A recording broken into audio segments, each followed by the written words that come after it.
दो द्रौपदी, क्षमा कर दो, क्षमा कर दो। मेरा श्राप ही क्षमा है महारानी। यदि दंड दूंगी तो इसी जीवन में प्रतिपल नरक का अनुभव होगा इन्हें, और इनकी पीड़ा का अंत नहीं आएगा। नहीं पुत्री, जो स्त्री जीवन देती है वो मृत्यु नहीं दे सकती। इन पुरुषों ने तो इस राजसभा में आत्महत्या ही कर ली है। जो अपने शरीर को मार दे उसे स्वहत्या कहते हैं। अपनी आत्मा को कोई मार दे तो उसे आत्महत्या कहते हैं। क्रोध में आकर तुम इन पुरुषों जैसा कार्य मत करो। घर को स्वच्छ करने का कार्य स्त्री करती है, संसार को स्वच्छ करने का कार्य भी स्त्री ही कर सकती है। मैं श्राप देती हूँ। ठहरो पांचाली।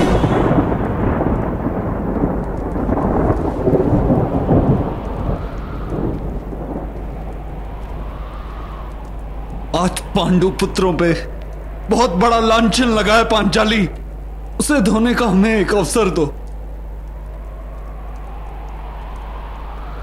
तुम्हारे अपमान का प्रतिशोध लेने दो हमें। कैसे लेंगे आप प्रतिशोध?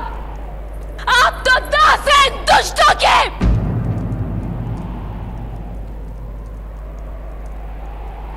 और मैं अब आपको अपना पति नहीं मानती।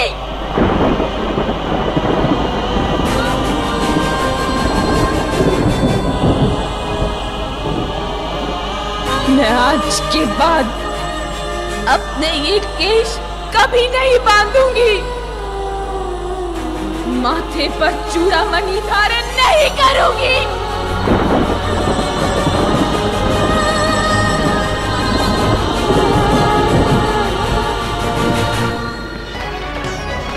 मान्य है मुझे, परंतु केवल तुम हमारी आत्मा का रक्षण कर सकती हो पांचाली। यदि तुम हमें हमारे पापों का प्रायश्चित करने का एक अवसर नहीं दोगी तो हम समय के अंत तक नरक में वास करेंगे पांचाली। एक पति नहीं, एक मित्र के रूप में तुमसे कह रहा हूं, अपना संयम मत गवाओ पांचाली, अपना संयम मत गवाओ। कभी कभी दूसरों के किए कार्य मन को दहला देते हैं, संयम छूटने का अवसर आता है, किंतु ऐसे समय संयम बनाए रखना, अपने मन पर अंकुश रखना अधिक आवश्यक होता है।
महाराज धृतराष्ट्र,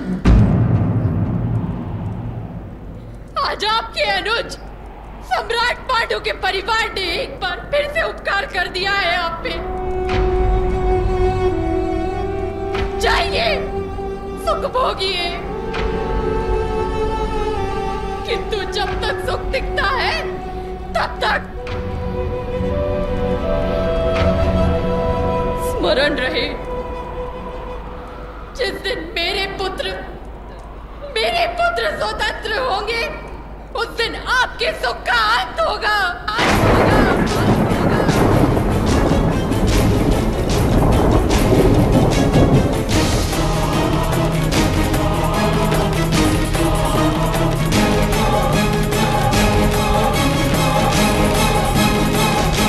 आपके पुत्र स्वतंत्र होंगे? मौन रहो मेरे बच्चे,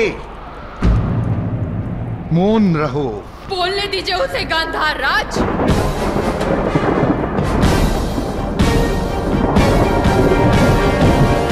उसका घमंड बोल रहा है ये शब्द।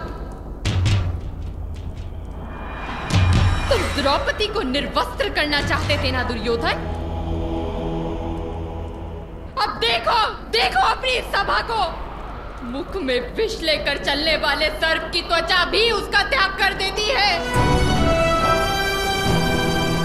जिसने ये अधर्म मौन रहकर देखा, देखो वो सब स्वयं सर्प के भांति निर्वस्त्र हो गए हैं। देखो अपनी सभा को।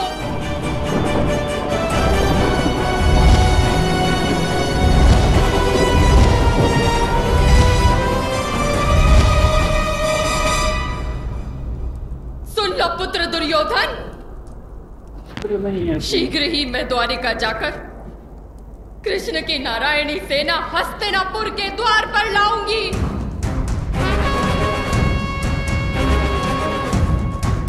और कृष्ण तथा बलराम से विनती करूंगी कि कुरु वंश को पराजित करें, मेरे पुत्रों को स्वतंत्र करें।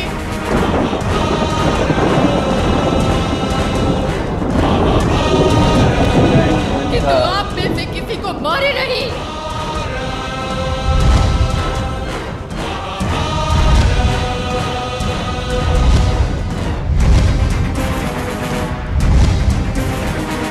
क्योंकि मेरी पुत्र वधू के अपमान के प्रतिशोध का उत्तरदायित्व तो केवल मेरे पुत्रों का है। और ये कार्य केवल मेरे पुत्र ही करेंगे।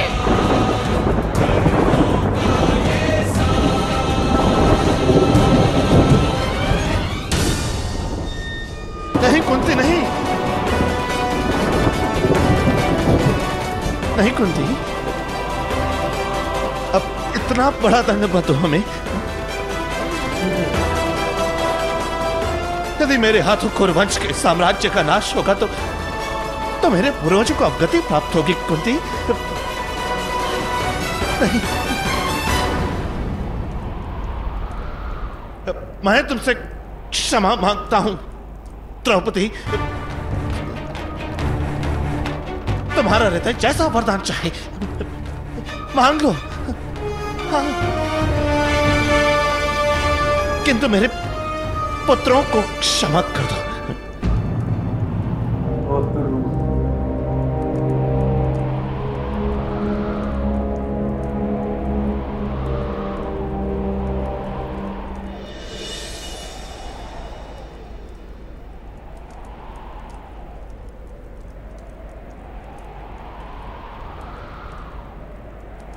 यदि आपके अधिकार में हो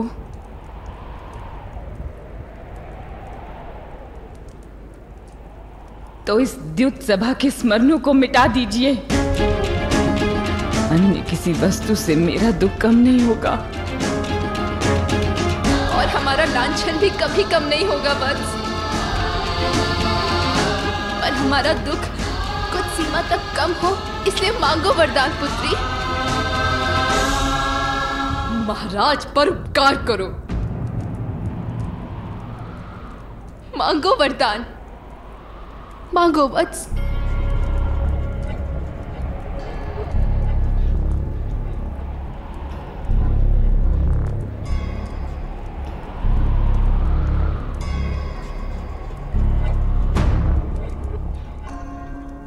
पांडु पुत्रों को स्वतंत्रता दे दीजिए।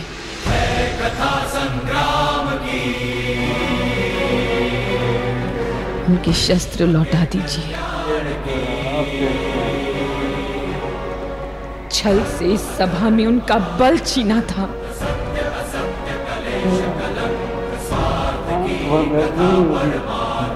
वो बल उन्हें लौटा दीजिए।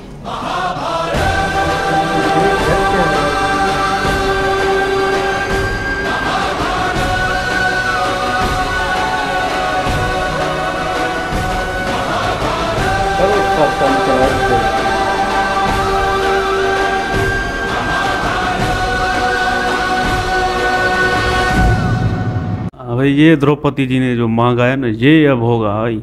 बाकी तो यार इस एपिसोड में जो हुआ है ना, उसका तो भाई हम तो भरपाई कर ही नहीं सकते। बहुत गलत किया। वस्त्र है भाई उनके निर्वस्त्र कर रहे थे, पर ये तो कृष्णा जी थे जिन्होंने मतलब अपनी उंगली से वो पट्टी उतार रहे थे, और जहाँ पर द्रौपदी जी को मतलब कपड़ा कम ही नहीं हो रहा था, वो सुअर ऐसे खींच रहा था लेकिन कम होने का नाम नहीं ले रहा था। चारों तरफ से भाई लाल साड़ी आ गई भाई। क्या वो मंजर था भाई। हम तो मतलब देखते रह गए, हमारे आंखें खुली की खुली रह गई एकदम भाई, रोंगटे खड़े हो गए जी क्या हो रहा है भाई। सारे के सारे भाई देखते रह गए। वो सभा वाले भी नंगे हो गए भाई। भीष्म जी भी खुद उनके जेवर उतर गए, जो उनके जो पहने हुए थे चांदी के जो थे, सब के सब भाई नंगे हो गए। और दिल में थोड़ा सुकून मिल रहा था कि ये तो बड़ा यार कृष्णा जी का करिश्मा हो गया। पर भाई जो दुर्योधन वाले थे ना, उनको तो अभी तक वो नहीं आया। वो भी कमीने अभी तक बोल रहे हैं कि नहीं होंगे स्वतंत्र। मैं बोल रहा हूँ कि इतना अपनी आंखों के सामने करिश्मा देखा तो आपको तो उनके पैरों में गिर जाना चाहिए। पर पता नहीं क्या खाते हैं, पता नहीं इनको क्या है कि इतने सारे देखने के बाद भी ये गर्व से खड़े हैं, बोलते हैं कुछ नहीं हो। जो साड़ी खींच रहा है वो ऐसे देख रहा है, ऐसे छाती चौड़ी करके। इनके कौन सा इनके पास गर्व है भाई? कोई नहीं है। इन्होंने जो आज किया है ना, ये द्रौपदी जी श्राप देती भस्म हो जाती है सारी सभा। पर वो गांधारी जो थी, उन अंधे की बीवी, वो भी बोल पड़ी बीच में। तुम्हें क्या है, तुम वैसे ही हेल्प करने के लिए नहीं आ रही थी, जब ये अनर्थ हो गया तो आ गई कुंती जी के साथ और बोलने लग गई। छोड़ दे दी कुंती जी, और द्रौपदी श्राप देती तो हम देखते लाइव भाई इनको तबाह होते। पर क्या करें। और कृष्णा जी ने भी थोड़ा ढील दे दी यार। कृष्णा जी वो चलाते अपना शस्त्र तो इनके गले कटते ना, तो उस मूवमेंट में थे कि इनके गले कटते देखेंगे। पर क्या करें, बस कृष्णा जी की लीला है। उन्होंने पहले द्रौपदी जी की सम्मान किया, रक्षा की। अब देखते हैं कि द्रौपदी जी ने मांगा है कि भाई 2 स्वतंत्र करो मेरे पतियों को, देखते हैं क्या होता है भाई। बड़ा यार ये वाला एपिसोड एकदम ना दिल दहलाने वाला था भाई। यार ये स्वतंत्र जो है ना, ये क्या है मतलब हथियार वापस दे दो इनको, जो भी है भाई आज़ाद कर लो भाई। ये जो इनको आपने झल से भाई, ये चालाकी से इनको अपना गुलाम बना लिया ना, इनको आज़ाद कर दो। द्रौपदी जी देखो एक झटके में भाई उनको सब कुछ दिला दिया, जो जो इनसे छीन लिया गया ना। तो मान के गांधारी आ गई, अंधी पहले नहीं आ रही थी, जब आई तो भाई ऐसे टाइम पर आई। नहीं तो जीवन देने वाली औरत हो तुम, मर्द ऐसे होते हैं यार। तुम छोड़ो, तुम जाओ ना, पहले तुम्हें इजाज़त नहीं थी यहाँ पर आने की। बड़ी बातें मेरे मन में यार, दिल में। पर बकार भाई को मौका देते हैं भाई। आज तो मैं खुश हूँ, आज मैं बिल्कुल खुश हूँ। आज जो कृष्णा जी ने कमाल किया ना भाई, वो देखकर जो पट्टी उतारी ना, इनके सारे टोप वो पड़े हुए थे ना ताज, ये गिर गए। ये सारे देख भी रहे हैं, इतना सारा हो गया है तो फिर भी शौक नहीं लगा उनको। देखो ना धृतराज के भी सारा ये पटका बटका है, धूड़ हो गया हमारे यहाँ सारा। देखो मुझे मजा आ गया देखकर, शकुनी का जो पटका गिरा ना, हाँ वो अच्छा लगा मुझे सर। बाकी जो आज जितने शाप मिले ना भाई, आज थोड़ा ढील होती ना तो आज ये हस्तिनापुर का नाम है ना मिट जाता। ये सब बात हो भाई, डूब जाती। बाकी द्रौपदी ने जो वरदान मांगा है ना भाई, आज तो देना पड़ेगा भाई उनको आज़ाद करने का। वो मजा आ गया देखकर, दिल खुश हो गया भाई। शराब दे दिया ना भाई, मैं तो कह रहा हूँ तबाह हो जाता तो अच्छा हो जाता, पूरी महाभारत में मजा आता। पर यार ये शराब वापस ले लिया और भाई मजा आ गया। ये भाई धृतराज का ताज गिराना, मजा आ गया बिल्कुल भाई। अंधे को पहली बार थोड़ा डरते हुए देख रहे थे, वरना तो अंधा बोल रहा था नहीं दासी हो, अब बोल रहा है पुत्री मांगो, क्या मांगना चाहेंगे। ये इनके जो डबल गेम है ना, ये नहीं होना चाहिए, ये हिपोक्रेसी है। पहले आपको इज्जत देनी चाहिए थी, आपने इज्जत दी नहीं। अब जब वो खुद शराब दे रही है, कुंती जी गुस्सा है, गांधारी सारे सब गुस्सा हैं, तो बोलता है कि हाँ आप मुझे मांगो, वरदान मांगो। तो इनकी ये जो गेम है हम देख रहे हैं, शुरू में भी इनको हम देख चुके हैं कि ये किससे रंग बदलते हैं और अब दोबारा ये रंग बदल रहे हैं। पता नहीं अब क्या होगा। बाकी कृष्णा जी अब इशारा दे दिया है, वो अब देखते हैं क्या होगा, नेक्स्ट एपिसोड में पता चलेगा। भाई आज वाला एपिसोड जो था ना एकदम भाई खास एपिसोड था। द्रौपदी के लिए हम थोड़ा सैड है क्योंकि उनकी इज्जत पे, सम्मान पे जो अटैक इन्होंने किया है ना, उसकी भरपाई नहीं हो सकती। चाहे कुछ भी हो जाए, चाहे कितने भी ये वरदान दे देना, वो कुछ कभी वापस नहीं आ सकता क्योंकि इन्होंने एक औरत की सबके सामने इज्जत उछाली है। ये इनकी भरपाई नहीं हुई। बाकी देखते हैं, क्योंकि अर्जुन मांग रहा है भाई अगर आपने हमें मौका नहीं दिया, नरक में हम सारी ज़िंदगी मतलब वास करेंगे। तो ये भी उनके लिए बड़ा यार वो है। बाकी देखते हैं पांडु पुत्र अपना बदला कैसे लेते हैं, उनको मौका मिलना चाहिए।